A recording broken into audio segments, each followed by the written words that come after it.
In this video, my brother and I explore Mojo Island. Today, we're heading even further off the beaten track to one of the most remote, untouched and beautiful islands in all of Indonesia.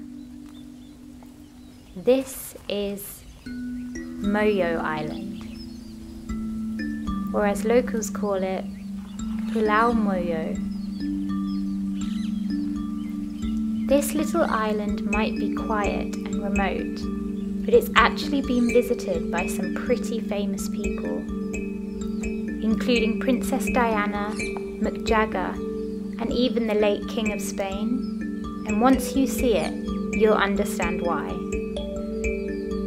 If you've been following my adventures around Indonesia, you'll know that in my last video, Sumbawa Part 1, I swam with whale sharks in Labuan Jambu. If you haven't seen that yet, definitely check it out.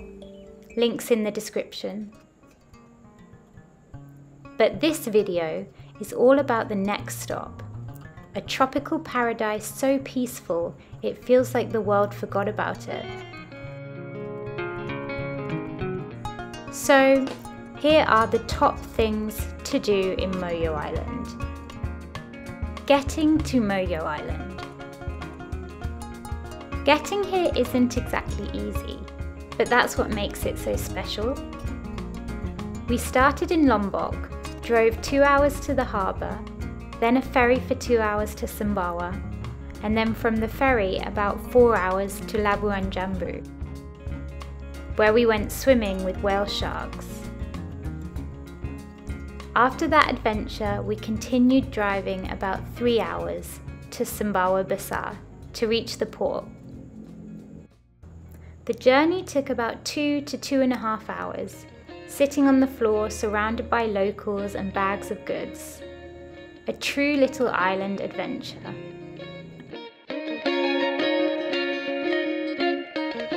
We grabbed a quick bite to eat, some freshly grilled fish, and parked the car with the security guard for 50,000 rupiah a day. From there, we caught the public boat, a small wooden cargo boat used to transport supplies to the island. Our tickets were 125,000 rupiah per person, and we left at around 1 o'clock in the afternoon.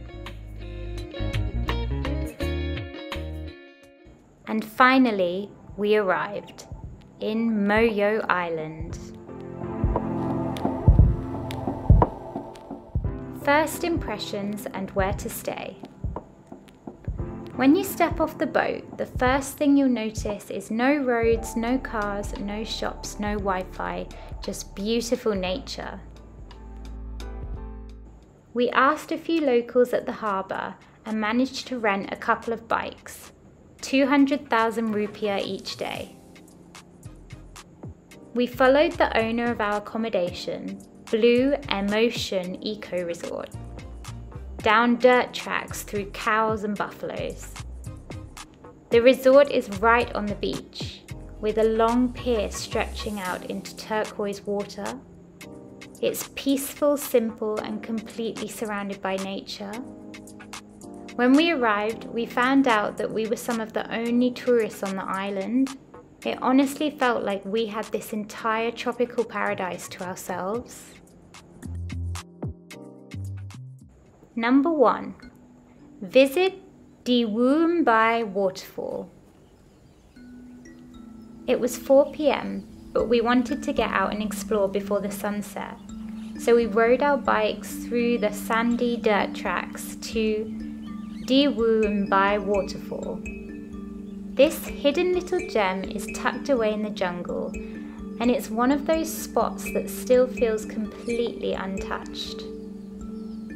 There's a bamboo ladder leading up to the jumping platform, and a rope swing hanging over the crystal clear water.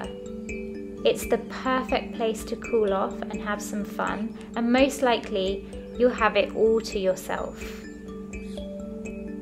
The sound of the waterfall, the green canopy, and not another person in sight It's the kind of place that makes you forget the rest of the world exists.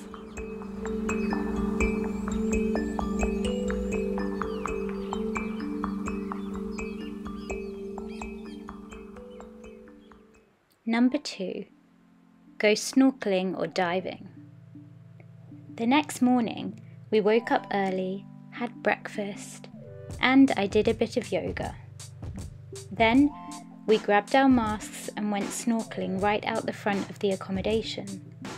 Within minutes, we spotted a reef shark and schools of colourful fish. The coral here is absolutely alive with colour.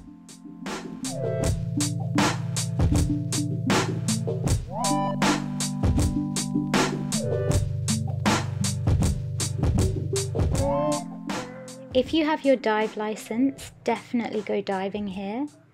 We didn't have enough time on this trip, but the diving around Mojo is meant to be some of the best in Indonesia. After snorkeling, I flew the drone and captured some shots from the pier. And then we drove into the tiny village for lunch.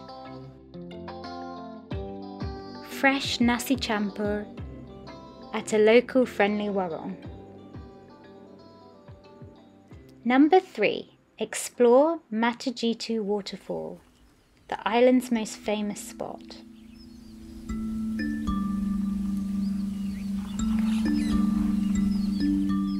The ride there takes about 20 to 30 minutes up winding dirt tracks through forests and small local farms.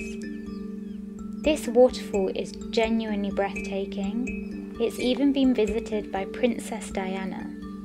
And when you see it, you'll understand why. Layers of turquoise pools cascade down through the jungle, surrounded by mossy rocks and giant trees. The water is the clearest blue I've ever seen in Indonesia. Absolutely stunning. We went for a swim, enjoyed the water, and had a walk down, taking it all in.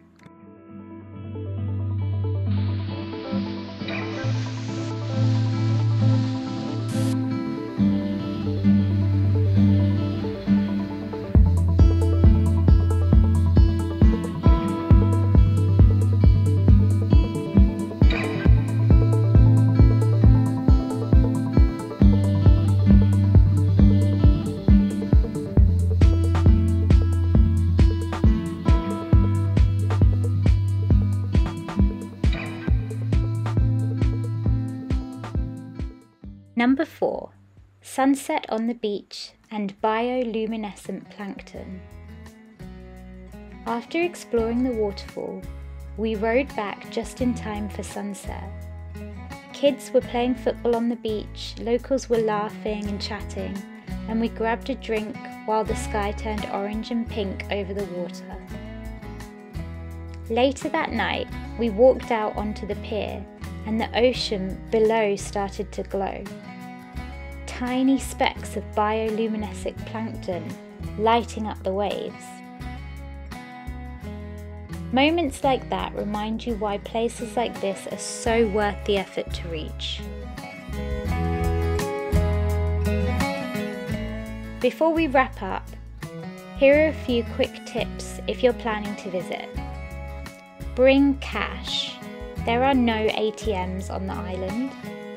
Things like beer, toiletries or extra food can be expensive and hard to find.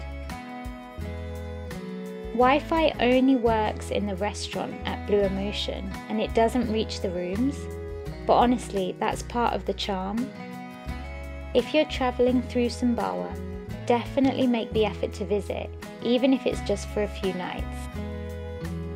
Subscribe if you haven't already, and don't forget to watch Sumbawa Part 1. Thanks for watching.